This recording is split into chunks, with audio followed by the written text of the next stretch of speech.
O tema da nossa meditação nessa manhã é persevere até o fim.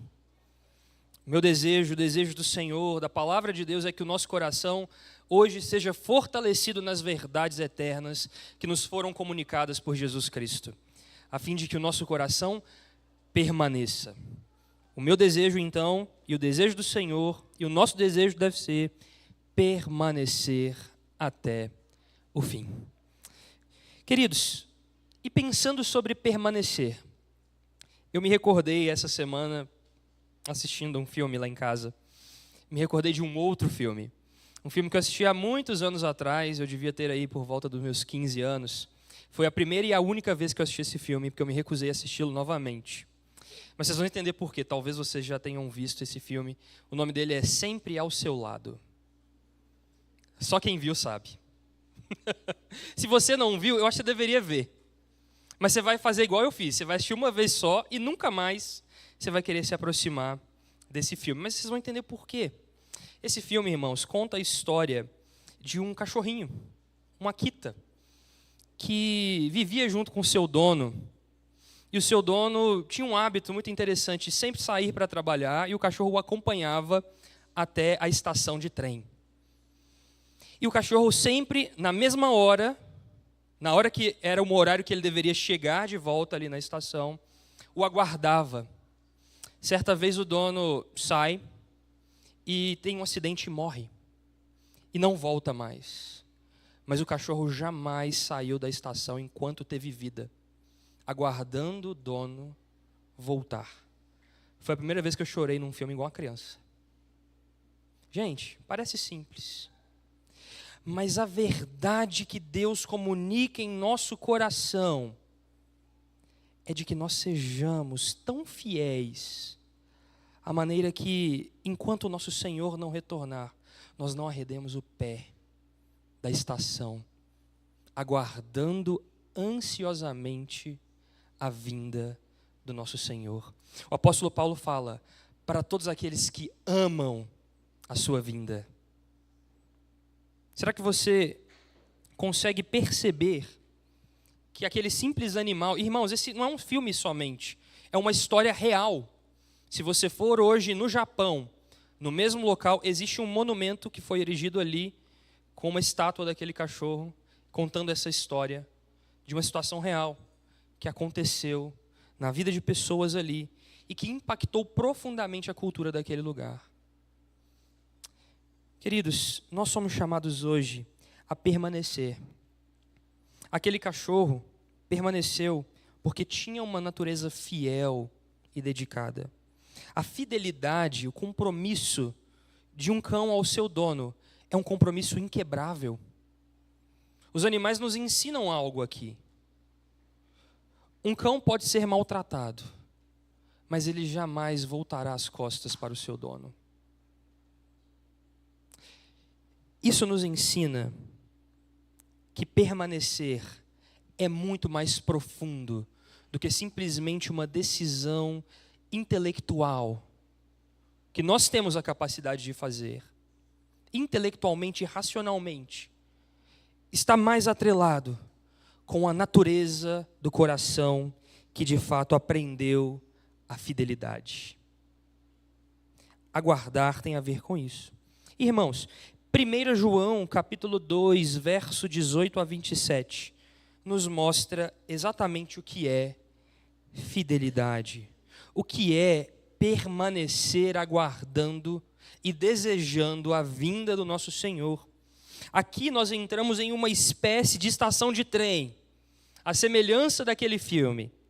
João vem nos mostrar que o cenário do mundo em que vivemos é tenso. Estamos, nas palavras de João, na última hora. Estamos no período de espera pelo retorno de nosso Senhor e Salvador Jesus Cristo. E nessa plataforma da história, ele nos mostra dois grupos de pessoas. Primeiro, aqueles que partiram. Aqueles que se cansaram de esperar. Aqueles que se cansaram e ouviram outras vozes dizendo: abandone o seu Senhor, abandone a fidelidade, abandone este ato de permanecer. E muitos saíram do meio daqueles que aguardavam e esperavam e abandonaram o Senhor. Mas há um segundo grupo. Há um segundo grupo que o Senhor quer nos ensinar aqui. E eu creio que nós estamos aqui.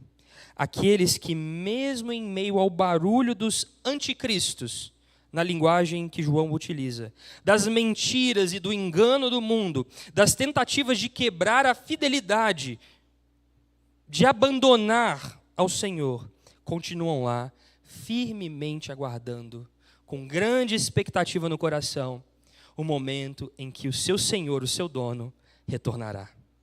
Irmãos, a pergunta que o texto nos faz hoje em 2026 é: o que nos impede de abandonar a plataforma? O que nos impede de abandonar ao Senhor? O que é que nos mantém fiéis em um mundo infiel? O que é que nos comunica fidelidade e permanência, perseverança, em um mundo em que nós somos chamados o tempo inteiro a desistir, a abandonar, a retroceder? O tempo inteiro nós vivemos sendo bombardeados com tentações e artimanhas de Satanás, de maneira que o nosso coração seja cegado, a fim de que nós percamos de vista a espera ansiosa que deve ter em nosso coração pelo aparecimento do nosso Senhor e Salvador Jesus. Você é retirado deste lugar o tempo inteiro, você já percebeu? Tantas vezes nós ocupamos a nossa mente com uma série de prioridades. O tempo inteiro os nossos celulares estão nos mostrando ao que nós não temos e desejamos ter. E incessantemente o nosso coração, que é alimentado pelo estômago, deseja. Eu preciso disso, eu preciso daquilo. Quando eu chegar lá, quando eu estiver aqui, quando eu estiver casado, quando eu estiver nesta casa, quando eu estiver esse emprego, quando eu tiver este carro, quando eu tiver filhos, quando? O tempo inteiro nós somos chamados a desejar coisas. E nós nos esquecemos que aquilo que nós deveríamos desejar mais do que tudo neste mundo é a vinda do nosso Senhor e Salvador Jesus Cristo. Essa é a esperança da igreja, não outra. Nossa esperança não é um mundo de paz sem guerras. Nossa esperança não é uma economia estável.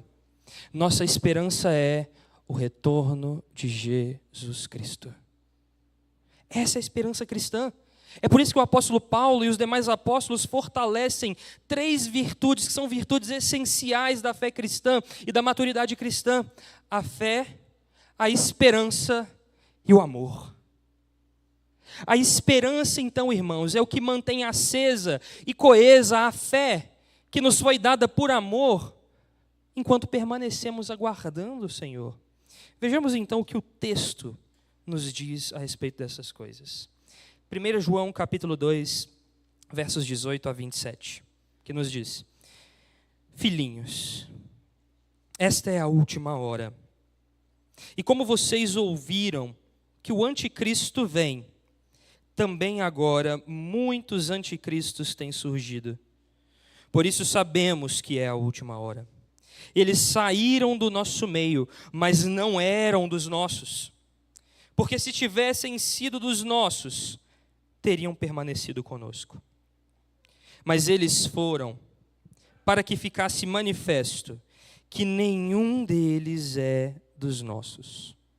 Mas vocês têm a unção que vem do Santo, e todos têm conhecimento. Não escrevi a vocês porque não conhecem a verdade, mas porque vocês a conhecem, e porque nenhuma mentira procede da verdade. Quem é o mentiroso, senão aquele que nega que Jesus é o Cristo? Este é o anticristo, o que nega o Pai e o Filho. Todo aquele que nega o Filho, esse não tem o Pai. E aquele que confessa o Filho tem igualmente o Pai. Permaneça em vocês o que vocês ouviram desde o princípio. Se o que ouviram desde o princípio permanecer em vocês, também vocês permanecerão no Filho e no Pai. E esta é a promessa que Ele mesmo nos fez, a vida eterna. Isto que acabo de escrever a vocês é a respeito dos que estão tentando enganá-los. Quanto a vocês, a unção que receberam dele permanece em vocês. Não precisam que alguém os ensine, mas como a unção dele os ensina a respeito de todas as coisas, e é verdadeira e não falsa, permaneçam nele, como também ela ensinou a vocês. Vamos orar mais uma vez, pedindo a iluminação do Espírito Santo de Deus. Ó Senhor, que o Senhor nos conduza nessa manhã segundo a Tua palavra, que é sempre viva, a palavra da vida, que nos comunica verdade, salvação, arrependimento, esperança. Que o Senhor possa renovar isso em nós nessa manhã e que o Teu Espírito Santo nos conduza a toda a verdade das Escrituras. Usa-me com graça, apesar de mim, Senhor, para que o Teu povo seja alimentado com as verdades do céu, a fim de que o Seu povo cresça na graça e no conhecimento do nosso Senhor e Salvador Jesus Cristo. É a nossa oração. Amém. Amém. Irmãos, o cenário que nós temos aqui em 1 João é urgente. Nós já vimos desde o início da carta que João não escreve, por exemplo, como o apóstolo Paulo escreve, se apresentando no início da sua carta. Ele não faz toda aquela formalidade comum das cartas no período do primeiro século. Parece que João tem um tom de urgência no seu discurso. Ele precisa aproveitar bem o seu tempo, porque o tempo é curto. E ele precisa escrever de maneira profunda verdades que são infinitamente maiores e que não caberiam e não seriam suficientes para serem colocadas em uma carta. Existe um tom de urgência em João. E a urgência de João é misturada com algo precioso e singelo. Embora João seja urgente, João é sempre amoroso. João é sempre paciente ao escrever. E é interessante como nós vemos isso, que as Escrituras nos mostram que João conhecia bem a realidade do mundo em que ele vivia e que a igreja estava vivendo. E ele conhecia quase que plenamente também, e eu posso dizer isso a vocês a partir das palavras dele aqui, que ele conhece bem também os dias em que nós vivemos hoje em 2026. 2000 anos e 26 depois, ele conhecia exatamente a história, exatamente o contexto, o enredo de como nós vivemos hoje. Isso é surpreendente e ao mesmo tempo chocante. João, irmãos, é como para mim olhando como um avô que viveu bastante, que viveu uma vida intensa, profunda, que adquiriu conhecimento, mas não um conhecimento meramente humano, mas um conhecimento da parte de Deus. Um avô amoroso que deseja reunir os seus netos para falar a eles lições preciosas, dar a eles alertas essenciais e urgentes e, acima de tudo, ensinar com amor. É assim que eu leio os escritos de João. E eu não consigo ler de outra maneira senão assim. Não imaginando que nós estaríamos sentados ouvindo alguém que viveu tanto, experimentou tanto, como ele mesmo diz nas suas palavras, nós o vimos, nós o tocamos, a palavra da vida, nós o vimos, nós andamos com ele. E esse avô chega a nos ensinar aqui. Como que isso fica claro para nós no texto? Veja a primeira palavra que João utiliza para se referir à igreja: filhinhos. Você consegue sentir o carinho, não consegue?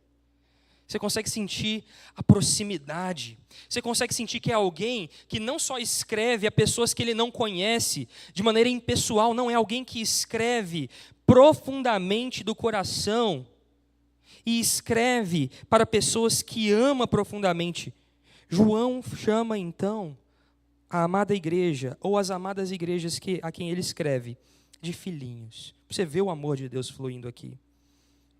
Seus irmãos, provavelmente nas igrejas da província da Ásia Menor, irmãos, as mesmas igrejas que o apóstolo Paulo trabalhou e lutou ali durante bastante tempo, as igrejas provavelmente citadas em Apocalipse por João, todas elas situadas na região da Ásia Menor. na região de hoje, onde hoje é a Turquia.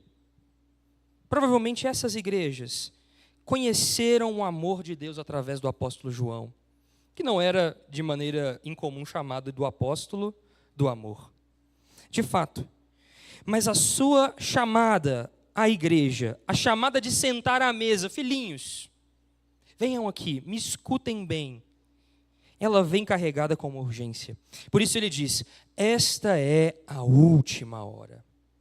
Quando alguém vira para você e fala, esta é a última oportunidade, este é o último dia, existe um tom de urgência claro.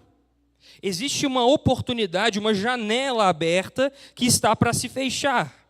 Existe um contexto aqui muito claro do que João está falando. E ele está dizendo, esta é a última hora. O seu chamado vem em tom de urgência, como quem não tem mais o tempo inteiro do mundo para falar das coisas que está dizendo, mas conhece a profundidade e a importância da sua mensagem.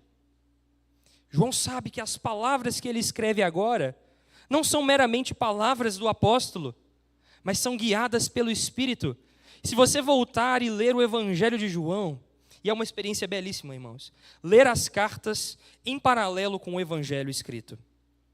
Daí você consegue ver claros paralelos de João escrevendo as coisas e as experiências que ele viveu com o Senhor Jesus. E eu me lembro ali no capítulo 14 do Evangelho de João, quando Jesus diz que enviaria para eles, os apóstolos, os discípulos, outro consolador que lhes ensinaria toda a verdade, que os faria lembrar das palavras ditas pelo Senhor. Talvez você e eu nos perguntamos isso, porque eu me perguntava, como é que eu ia conseguir lembrar dos 3 anos do ministério de Jesus, das coisas inúmeras que ele fez, das palavras maravilhosas, impactantes que ele falou, mas o Espírito Santo jamais abandonou a igreja. Ao contrário, veio para ficar, permaneceu e permanece hoje, nos lembrando a toda a verdade. Então João sabe que as suas palavras não estão sendo escritas para serem soltas. Elas estão sendo guiadas e conduzidas pelo Espírito de Deus, que conduz os crentes a toda a verdade. Então ele escreve, a última hora chegou. E o que é isso, irmãos? A última hora é uma expressão que aparece somente aqui em João. Mas há outras expressões ao longo de todo o Novo Testamento que talvez você tenha mais familiaridade. Últimos dias. Essa palavra, essa expressão aparece ali então, e muito provavelmente João escreve com o mesmo tom de urgência, que o outro termo é utilizado pelos demais apóstolos no Novo Testamento, os últimos dias, o último período da história. Aqui nós estamos então sendo chamados para esse momento enquanto aguardamos o retorno de Jesus, desde seu nascimento e a sua ressurreição, até o momento em que ele mesmo voltará para consumar a história. Esse é o período que nós vivemos, chamados de os últimos dias. Então é uma verdade profunda para nós. Nós estamos nos últimos dias, há 2026 anos. E estamos nos últimos dias. Nas palavras de João, consegue ver uma urgência ainda maior. Não mais últimos dias, mas última hora. O ponto final se aproxima, a consumação das coisas se aproxima. Isso nos conecta profundamente com os irmãos do primeiro século, porque nós vivemos nesse período, irmãos. E aí João continua dizendo o que vocês ouviram. E aqui talvez passe na sua mente a quantidade de coisas que você já ouviu. Pensa em um minutinho.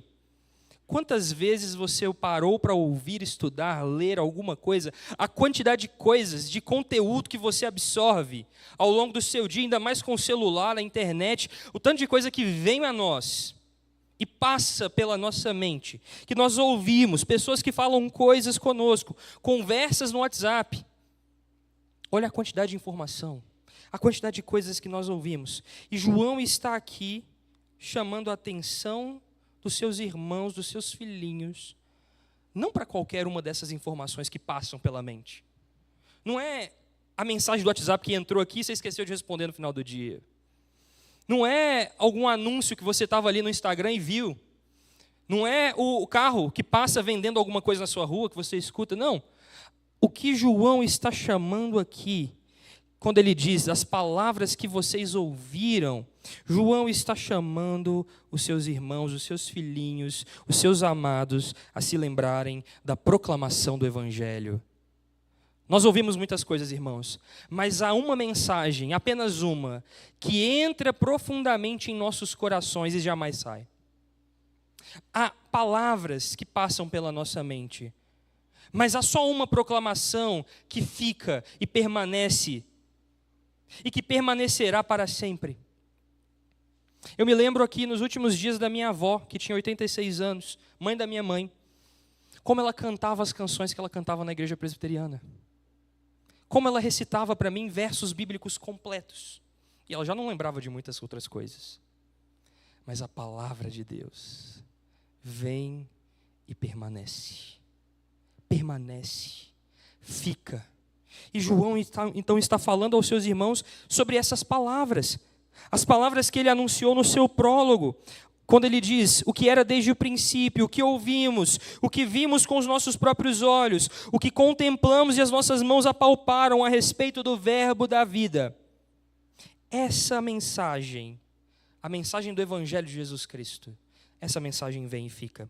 E são essas palavras que estão na mente dos irmãos, dos pequenos filhos, dos filhinhos, que João dirige a eles agora. A mensagem que Jesus trouxe de esperança. Mas eu lembro a vocês, irmãos, a mensagem de Jesus não só trouxe esperança, mas Jesus, como um bom Senhor, nos alertou de muitas coisas. Como Ele sempre nos faz, nos alerta das verdades e dos perigos. Jesus mesmo alertou em seu Evangelho de que os últimos dias seriam dias complicados. Jesus mesmo disse que haveriam circunstâncias difíceis. E João aponta quais são. João diz aí na sua carta, como lemos, o anticristo vem. Vocês ouviram a palavra. O anticristo vem. Também agora, muitos anticristos têm surgido, por isso sabemos que é a última hora.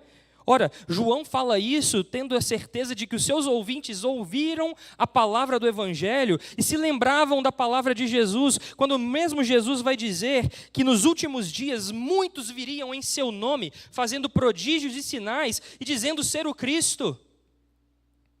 Esses são anticristos. E aqui vale dizer algo, irmão. A palavra anticristo significa aquele que vem em oposição a Cristo. O prefixo anti no grego tem esse significado. Aquele que vem em oposição a, ou aquele que vem no lugar de. Ou seja, o anticristo é aquele que vem em oposição a Cristo, mas aquele que vem tomar o lugar de Cristo. Esse é o anticristo. Existe, porém, aqui uma distinção importante para você. Talvez você tenha percebido que João usa a palavra anticristo e ele usa a palavra anticristos no plural. Existe aqui uma diferença para nós.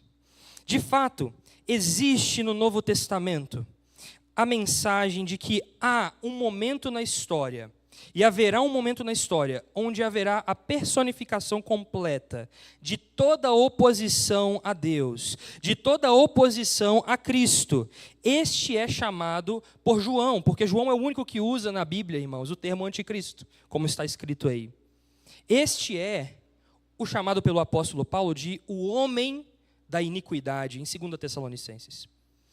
Esta figura escatológica dos últimos dias, este homem, porque será um homem, irmãos, este homem será sim a encarnação de toda a oposição a Cristo e a Deus. O ápice da rebelião humana que culminará no ponto final, onde Cristo mesmo descerá dos céus e com o sopro da sua boca o destruirá. Mas veja, João então fala sobre o anticristo, mas fala também sobre os anticristos. O apóstolo Paulo vai nos lembrar coisas semelhantes quando ele vai dizer em 2 Tessalonicenses sobre o homem da iniquidade e sobre a sua atuação. Paulo vai dizer que a atuação do anticristo é segundo a eficácia de Satanás. O poder que age e agirá sobre essa figura chamada de o anticristo, o definido anticristo, de fato será uma ação completamente satânica. Mas Paulo também diz algo semelhante ao que João diz, reverberando as palavras de Jesus nos evangelhos, de que nos últimos dias muitos sairiam dizendo que são o próprio Cristo, ou muitos sairiam em oposição ao próprio Cristo, ou seja, muitos anticristos se levantariam. E aqui é importante a gente entender isso. O que João, o que Paulo, o que Jesus está dizendo, o que o Novo Testamento nos diz, é que, embora este homem da iniquidade ainda não tenha se levantado, irmãos, e ele provavelmente ainda não se levantou, o seu espírito já age no mundo. João usa muito essa nomenclatura. Espírito para a sua esfera de influência e atuação completa. Irmãos, o mundo em que vivemos já está sob a influência de Satanás e da rebelião. Com essas palavras, João vai dizer que o mundo jaz do maligno. De fato, o mundo em que vivemos e o coração dos homens rebeldes a Deus estão sobre o governo daquele que o apóstolo Paulo vai dizer que cegou o entendimento deles para que não vejam o evangelho brilhando. Satanás já age no mundo, irmãos. Talvez nós estamos aqui preocupados em pensar se Satanás está possuindo pessoas aqui ou ali. Mas eu digo a vocês, há algo muito mais sério do que uma possessão que nós repreendemos em nome de Jesus e Satanás é obrigado a se retirar. Há uma esfera de atuação no mundo, irmãos. Não pense você que o mundo vive neutralidade. O mundo é governado pela rebelião. E é por isso que há uma oposição clara, uma distinção clara entre as trevas e a luz. Esse espírito do anticristo, esse que o apóstolo Paulo vai dizer em 2 Tessalonicenses capítulo 2, verso 7, que o mistério da iniquidade já opera e aguarda somente que seja afastado aquele que agora o detém.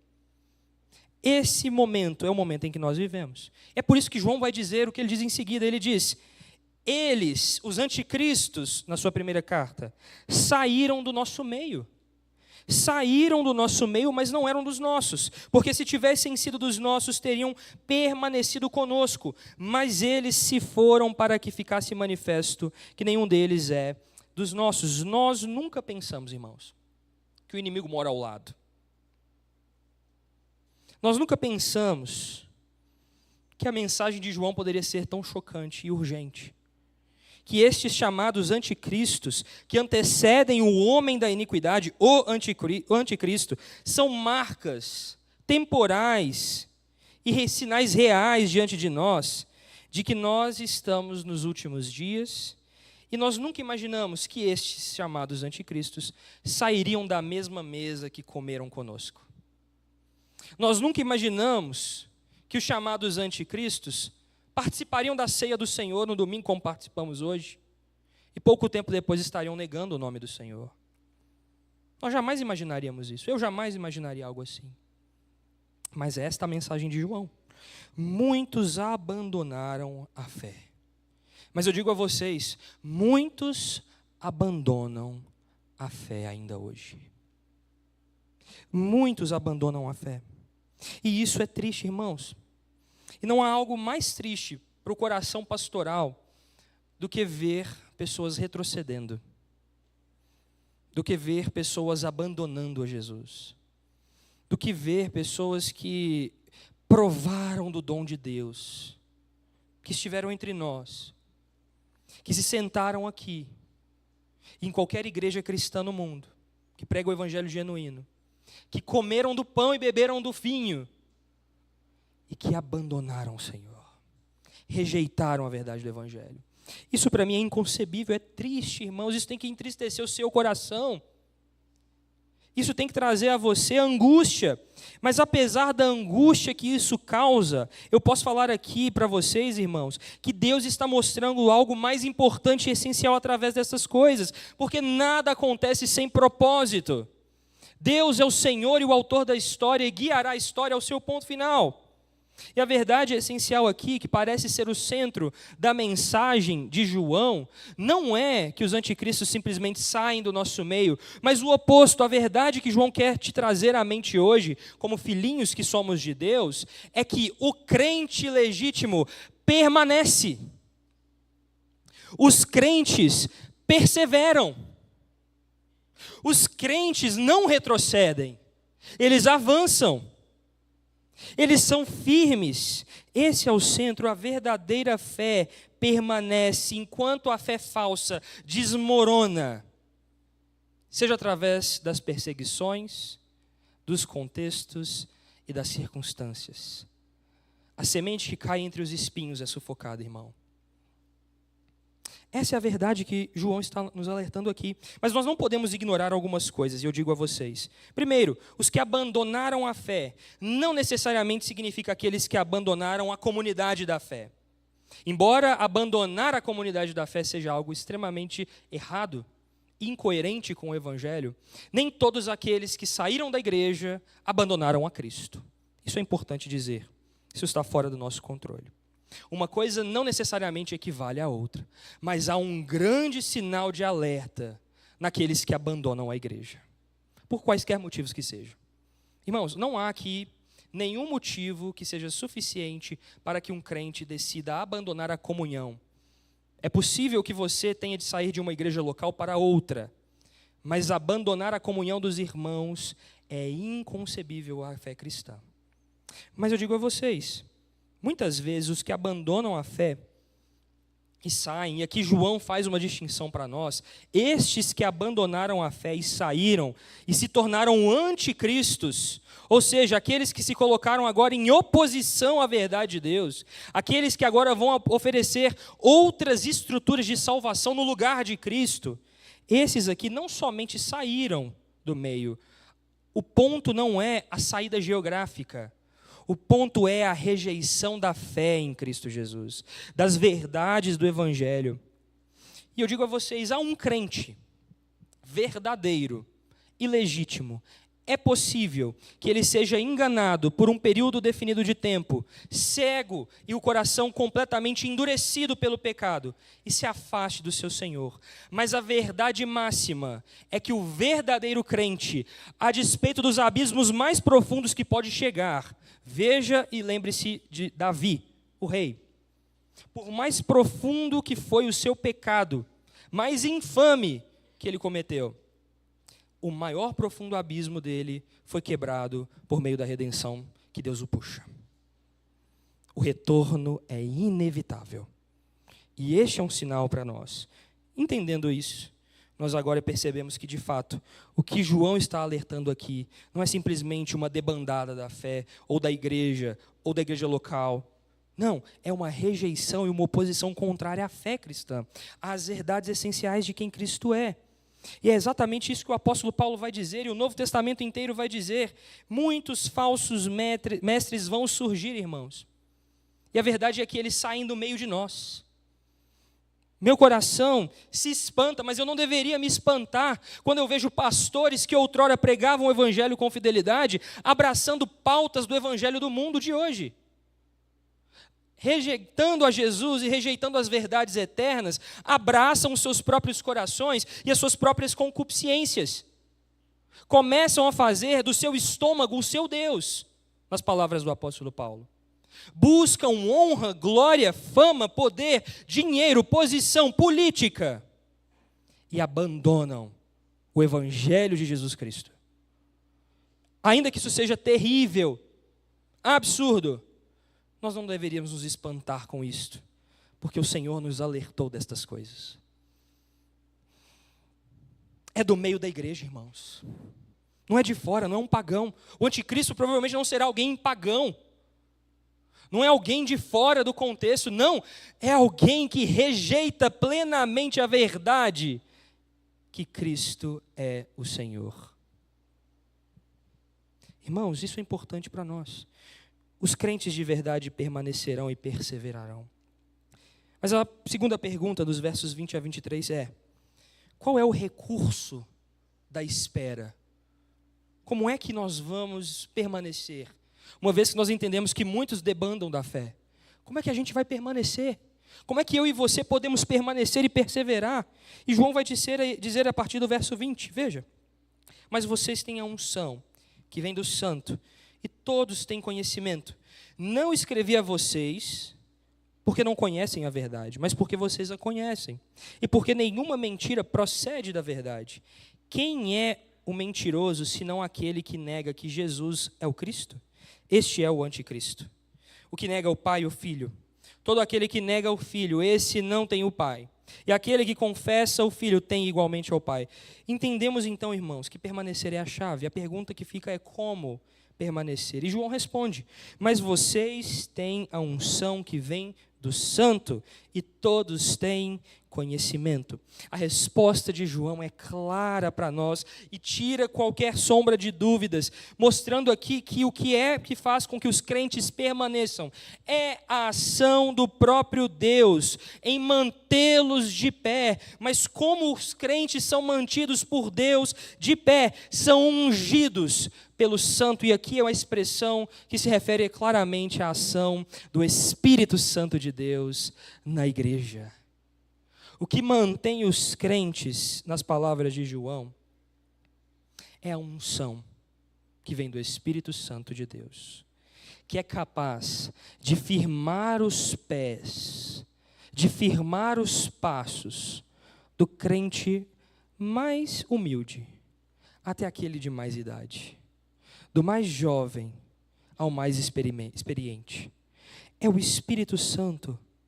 E o Espírito Santo faz isso através do verdadeiro conhecimento que receberam os crentes. Aqueles que debandaram da fé aqui, no contexto de João, irmãos, diziam e legavam para si um conhecimento superior. Diziam que o que eles sabiam sobre quem era Deus era melhor e maior do que o que os apóstolos pregavam. Diziam que o conhecimento deles salvava, ao invés do conhecimento dos apóstolos. A verdade é então, irmãos, que não é o conhecimento teórico, racional, que João está dizendo aqui. Mas à luz de tudo o que ele já disse até aqui, este conhecimento é puramente relacional. Esse conhecimento aqui não é teórico, subjetivo, é um conhecimento de quem caminha com Jesus. Da mesma maneira que João diz: aquele que os nossos olhos viram, as nossas mãos tocaram, nós andamos com ele. Este conhecimento é que é legado aos crentes por meio do Espírito Santo. Nós não caminhamos fisicamente com Jesus, mas nós caminhamos com Jesus a partir do Espírito Santo. Porque ele disse: não vos deixarei órfãos, não vos abandonarei. E de fato, Deus jamais nos abandonou. E é esta unção do Espírito. E o que é a unção, irmãos? Nós às vezes estamos aqui pensando claramente o que poderia ser essa unção que vem do Santo. E de fato, veja o que Calvino vai dizer sobre o comentário desse texto. Eu gosto muito do que Calvino diz aqui. Mas ao dizer que tinha uma unção do Santo, sem dúvida a sua alusão é aos tempos antigos. O óleo pelo qual os sacerdotes eram ungidos era obtido do santuário. Daí se segue que os homens não se tornam corretamente sábios pela perspicácia das suas próprias mentes, mas pela iluminação do Espírito. E mais ainda, que se fazem participantes do Espírito por meio de Cristo, que é verdadeiro santuário e o nosso único sumo sacerdote. Cristo Jesus, o nosso sumo sacerdote, nos ungiu com uma unção tal do Espírito Santo, a fim de que os nossos olhos fossem abertos à verdade. E é o Espírito que conduz os crentes a toda a verdade. Mas não somente os conduz à verdade, mas faz com que eles permaneçam na verdade. É o Espírito Santo, irmãos, e graças a Deus pelo Espírito Santo, que nunca, jamais nos abandonou e jamais abandonará a igreja até o dia em que o Senhor mesmo voltar.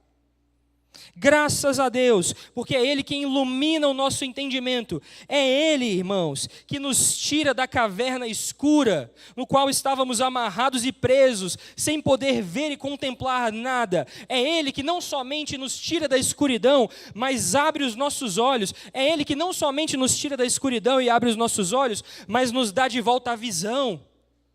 Não basta ter olhos para ver. Não basta sair da caverna para ver. É preciso um milagre de que os nossos olhos sejam curados. Isso é a conversão. Isso é o que permanece. Isso é o que faz os nossos pés permanecerem. E João sabe que os filhinhos dele ali das igrejas, sabiam dessa verdade. E ele diz: vocês sabem, eu escrevo a vocês, não porque vocês não sabem, mas justamente porque vocês sabem, precisam ser lembrados. E é isso que nós fazemos aqui, irmão. Você vai ouvir a mesma mensagem todos os 52 domingos do ano e todos os anos da sua vida, enquanto houver fôlego nos seus pulmões. Porque o que você precisa não é de inovação, o que você precisa não é de uma mensagem nova, o que você precisa é do mesmo evangelho pregado há 2000 anos que jamais vai mudar. Isso é o que alimenta o seu espírito. É isso que te dará força. É isso que firmará os seus pés no chão. E qualquer outro fundamento que não este é areia movediça e você naufragará. Onde estão os seus pés? Qual o conhecimento do seu coração? Você tem a unção que vem do Santo. Você foi ungido pelo Espírito de Deus a fim de permanecer? Ou você tem percebido que os seus pés têm vacilado? Ou você tem caminhado distante do rebanho de Cristo? Você tem debandado, seguindo outras vozes? Tem ouvido o seu próprio coração? Não pense você que o seu coração é confiável, irmão. Às vezes você não está ouvindo outros, mas está ouvindo a si mesmo. Cuidado. O coração do homem é completamente corrupto e enganoso. É por isso que nós precisamos da ação do Espírito. E a verdade de Deus aqui é de que Jesus é o Cristo de Deus. Esta é a verdade que os anticristos negavam. Esta é a verdade que Satanás quer encobrir diante dos olhos. Jesus é o Messias, o ungido de Deus. É aquele enviado para a salvação dos pecadores. É a única esperança que o homem terá na sua vida. É o único porto seguro. Portanto, o que os anticristos negam e rejeitam é que Cristo é o único lugar onde nós encontramos salvação. Os anticristos modernos, irmãos, pregarão salvação em outros lugares e outras maneiras.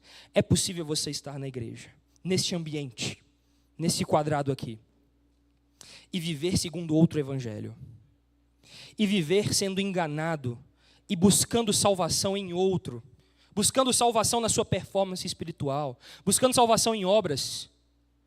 Você fica barganhando com Deus. Você fica cheio de culpa pelos seus pecados, porque você não depositou em Cristo Jesus todos os seus pecados. Você busca vir à igreja, não porque você ama o seu Senhor, mas porque se você não vier, você será condenado. Isso não é um entendimento de quem compreendeu que o bote salva-vidas está diante de nós e é Jesus Cristo, nosso Senhor. Talvez você está buscando a sua reputação, a sua construção do seu império pessoal, das suas empresas, do seu trabalho. Talvez você colocou a sua salvação ali. Talvez no seu intelecto, nas suas pós-graduações, no seu mestrado, no seu doutorado. Talvez a sua salvação é intelectual. Ou talvez você colocou a sua salvação na política. Irmãos, isso é anticristo. É opor-se a Cristo e buscar substitutos para o próprio Cristo.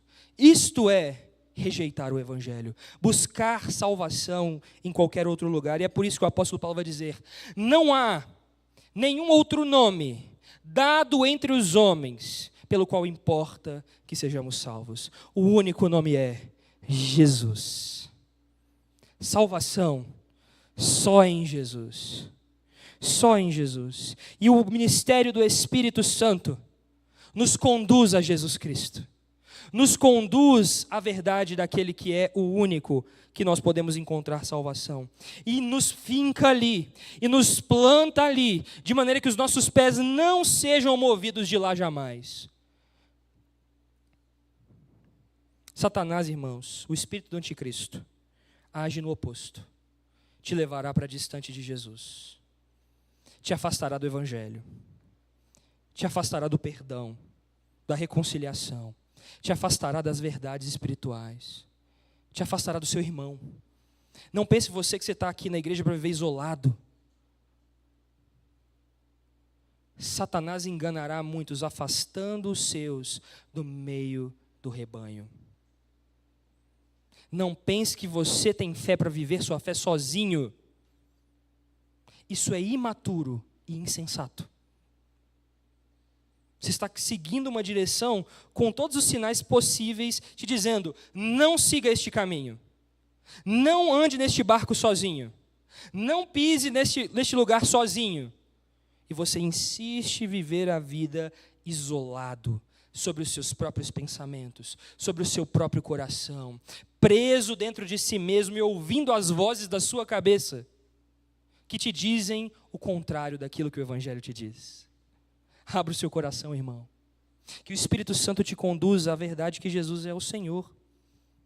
E a verdade que João quer dizer aos seus filhinhos aqui, já indo para o ponto final, é que, de fato, os tempos são maus. Muitos anticristos têm surgido, muitos debandaram-se da fé. Mas nós permanecemos na fé por conta da unção que recebemos. Mas agora eu digo a vocês, a atitude de vocês, lembrando-se disto, permaneçam. Veja então o verso 24 a 27. Permaneça em vocês o que vocês ouviram desde o princípio. Se o que ouviram desde o princípio permanecer em vocês, também vocês permanecerão no Filho e no Pai. Esta é a promessa que Ele mesmo nos fez, a vida eterna. E isto que acabo de escrever a vocês é a respeito daqueles que estão tentando enganá-los. Quanto a vocês, a unção que receberam dele permanece em vocês. E não precisam que alguém os ensine. Mas como a unção dele os ensina a respeito de todas as coisas, e é verdadeira e não falsa, permaneçam nele como também ela ensinou a vocês. Finalmente, irmãos, nosso amado João chega ao seu ponto-chave aqui. E daqui ele vai continuar nos próximos capítulos, explicando e aplicando essas verdades a nós. Mas por enquanto ficamos aqui, onde as suas palavras são claras, guiadas pelo Espírito de Deus. E como eu também digo a vocês hoje, ele diz, não escrevi a vocês porque não conhecem a verdade, mas porque vocês a conhecem. Então você está aqui hoje ouvindo isso, não porque você nunca ouviu, mas porque já ouviu e precisa permanecer. Por isso ele diz, permaneça em vocês o que vocês ouviram desde o princípio. Porque se aquilo que vocês ouviram, irmãos, aquilo que você ouviu, a verdade do Evangelho verdadeiro, o Evangelho de verdade mesmo, que Cristo é o Senhor e é nosso porto seguro, que Ele levou os nossos pecados, morreu por nós, ressuscitou o terceiro dia, está nos céus, como nós proclamamos aqui hoje. Se você crê nessa verdade, nesse Evangelho, vocês também permanecerão no Filho e no Pai. Vocês terão comunhão plena com Deus. Viverão em comunhão plena, e esta é a promessa. E o fruto, irmãos, o fruto, belíssimo, precioso, da comunhão com Deus, com o Filho, com o Pai e com o Espírito, é a vida eterna. A vida eterna, ela não é como um prêmio ao final. Não gosto dessa ilustração. A vida eterna é como um fruto da obra de Deus em nós, que no final redunda claramente em algo precioso, incorruptível, que não pode ser tirado, que não pode ser roubado, que foi gerado por Deus em nós e nos dará alegria perpetuamente com o nosso Senhor, que temos comunhão. Hoje o Senhor te lembra e me lembra do que nós vamos ser lembrados todos os dias. Eu espero que amanhã você não esqueça que eu e você precisamos da ação do Espírito Santo para nos guiar em verdade hoje, amanhã e depois, e depois, e depois, e depois. E nós precisamos repetir as orações que fazemos hoje, amanhã, e depois, e depois, e depois. E nós precisamos ler as Escrituras, os mesmos textos, hoje, amanhã, depois e depois, a fim de que possamos permanecer firmes. O espírito do anticristo, irmãos, deseja propor novas âncoras para você, deseja te convencer com bons argumentos, com um pensamento arrogante e egocêntrico, de que você precisa de novos alicerces. Mas o crente em Jesus é chamado a permanecer na fé que recebeu desde o princípio, que perdura por milênios. E a fé que nós professamos hoje será professada todos os dias depois de nós, até o último dia da existência deste mundo. Por isso, irmãos, eu digo a você, e eu finalizo aqui com algo importante. o que nos garante de pé diante da unção do Espírito, diante do conhecimento relacional da verdade do Evangelho? O que nos garante de pé é a nossa resposta clara àquilo que Deus já fez a nós. Veja, a ação não é sua, a sua ação é de resposta. E a resposta, a nossa resposta a Deus é a nossa fidelidade, é o nosso amor. Veja, você pode vir à igreja por disciplina, você pode orar por disciplina, você pode fazer tudo o que você quiser na sua vida com disciplina, mas com amor não. Amor é aquilo que importa. A gente só faz com amor aquilo que de fato a gente ama. E é amor que vai manter você até o último dia. A disciplina pode ter configurações pecaminosas por conta do nosso pecado. As demais coisas da vida são desconfiguradas por causa do nosso pecado. Mas o amor que vem de Deus é o elo que une perfeitamente todas as coisas, inquebrável, incorruptível, e que manterá cada um de nós aqui até o último dia. Por isso, eu e você, por amor a Deus. E a pergunta é, você ama a Deus? Talvez você não ame a Deus. Seja honesto o suficiente para dizer que você não ame a Deus. Com a graça de Deus eu oro, para que se você disser isso, para que se você reconhecer que de fato não ama a Deus, que o Espírito Santo converta o seu coração e você possa amá-lo. E se você ama a Deus, mas percebe seus pés vacilando, percebe o caminho difícil, tortuoso, complicado, cheio de pedras, que o amor seja renovado em você hoje. Que a unção do Espírito seja renovada sobre você hoje. E que nós possamos cantar como cantamos aqui, mas com pulmões cheios, irmãos. Que segurança sou de Jesus e já desfruto das bênçãos da luz. É isso que eu e você podemos e precisamos cantar. Quem nos mantém de pé no fim de todas as coisas é aquele que começou em nós uma boa obra e é fiel para concluir. Aquele que diz, nenhuma das minhas ovelhas será arrancada das minhas mãos.